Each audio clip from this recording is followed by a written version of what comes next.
Demi bisa segera memiliki truk impian bertonase besar, seorang pemilik truk di Pakistan rela mengeluarkan Rp100.000 untuk membeli truk bekas kecelakaan parah yang hangus terbakar total. Ia berencana menghabiskan tambahan Rp50.000 lagi untuk memperbaiki dan memulihkannya. Hari ini, kita akan menyaksikan bagaimana truk bekas terbakar ini diubah menjadi kendaraan baru. Di depan kita ini, terdapat tangki minyak yang hanya menyisakan rangka luarnya, yang menjadi fokus proses perbaikan kali ini. Seluruh bagian truk, kecuali velgnya yang masih sedikit lebih terang, telah menghitam akibat bekas terbakar. Untuk memudahkan proses pembongkaran dan perbaikan, tangki minyak harus dipisahkan terlebih dahulu dari rangka bawah truk. Namun, karena baut pengunci sudah tidak bisa dilepas, mekanik harus mengambil risiko dengan memotongnya menggunakan alat pemotong.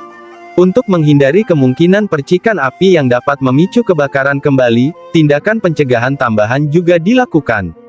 Pemadam kebakaran di bengkel juga selalu siaga, namun seperti yang sudah diduga, kejadian tak terduga tetap saja terjadi. Percikan api kembali memicu sisa bahan bakar di dalam tangki, tetapi untungnya bagian bawah tangki berhasil dipotong tanpa insiden besar.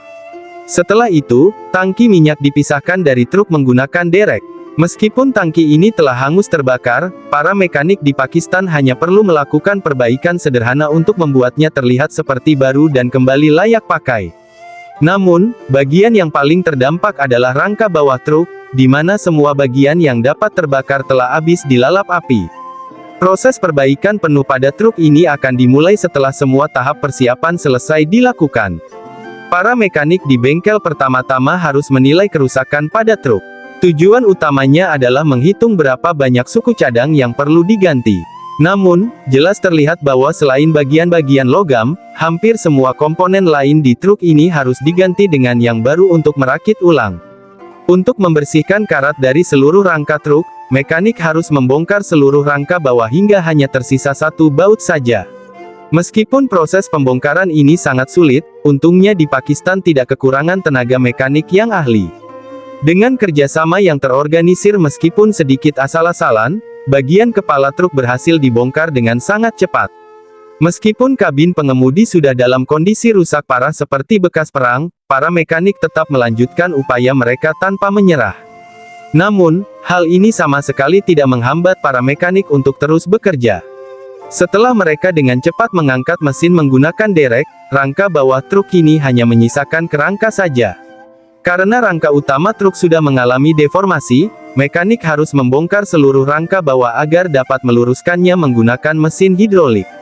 Komponen seperti balok melintang yang terpasang menggunakan paku keling dapat dengan mudah dilepas hanya dengan memotong kepala paku keling tersebut.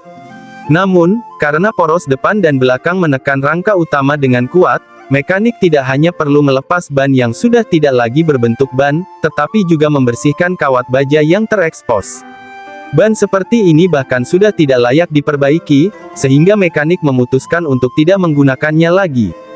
Setelah balok perdaun di poros belakang berhasil dilepas, kedua rangka utama yang sebelumnya terikat oleh poros penyeimbang akhirnya bisa dibongkar sepenuhnya. Semua ini dilakukan agar proses perbaikan truk dapat terus berjalan tanpa hambatan. Para mekanik yang berdedikasi pun mulai memperbaiki kabin pengemudi. Karena bagian depan truk tidak mengalami benturan keras, perbaikan panel bodi tidak terlalu sulit. Dengan menggunakan palu panel bodi, mereka hanya perlu mengetuk dan membentuk ulang untuk memperbaiki penyok kecil hingga kembali mulus tanpa bekas.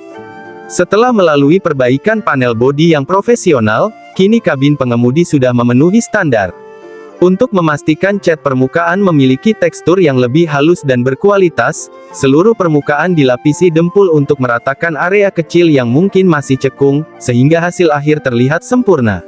Meskipun ketebalan dempul tidak dapat diukur dengan alat, yang terpenting bagi mereka adalah hasil akhirnya. Karena pemilik truk ingin mengubahnya menjadi truk berat bertonase besar, mekanik juga harus meningkatkan kapasitas beban rangka bawah agar lebih kuat menopang berat tersebut. Mekanik harus menggunakan pelat baja baru untuk dibentuk dan dilipat. Tujuannya adalah untuk menambah jumlah pelat baja pada rangka utama, sehingga truk dapat membawa muatan lebih banyak. Setelah rangka utama baru selesai dibuat, karena rangka asli sudah mengalami deformasi yang parah, bagian yang berubah bentuk perlu diperbaiki dengan mesin hidrolik untuk diluruskan kembali. Meskipun bengkel memiliki kemampuan untuk mengganti rangka utama dengan yang baru, data lubang pemasangan pada rangka asli sangatlah presisi. Hal ini memudahkan pemasangan komponen rangka bawah tanpa perlu pengukuran ulang. Itulah alasan mengapa rangka asli tetap digunakan dengan metode penambahan rangka baru sebagai pelapisnya. Pelat rangka baru yang telah dilipat dan diperkuat akan memberikan dukungan tambahan pada rangka lama yang telah diperbaiki, untuk mencegah terjadinya kelelahan logam yang bisa menyebabkan retak. Saat ini, mekanik menggunakan tekanan dari mesin hidrolik untuk menyatukan kedua rangka secara rapat. Dengan cara ini, kekuatan rangka bawah dapat memenuhi standar penggunaan, mengingat rangka asli sudah mengalami proses pemanasan tinggi dan anil yang mengurangi kekuatannya. Setelah memastikan tidak ada celah di antara kedua lapisan rangka, sisi pelat baja akan diperkuat dengan pengelasan titik menggunakan elektroda las, sehingga kedua lapisan rangka benar-benar menyatu menjadi satu kesatuan. Pada tahap ini, kedua rangka sudah siap untuk diuji kekuatannya. Rangka yang telah diperkuat oleh mekanik kini siap disambungkan dengan komponen rangka bawah asli pabrik. Namun, karena celah di sisi rangka meninggalkan sisa-sisa las, untuk menjaga keindahan, permukaan sisa las tersebut perlu digosok berulang kali menggunakan gerindra. Ketika lapisan luar rangka baru menutupi lubang pemasangan pada rangka asli, mekanik harus menggunakan alat bor untuk melubangi rangka sesuai dengan posisi lubang asli. Hal ini dilakukan agar komponen rangka bawah dapat terpasang dengan sempurna pada rangka utama. Seiring proses pengeboran lubang pada permukaan rangka baru, langkah perakitan semakin mendekati tahap akhir. Setelah semua lubang selesai dibor, pekerjaan merakit ulang rangka bawah truk pun dapat dimulai.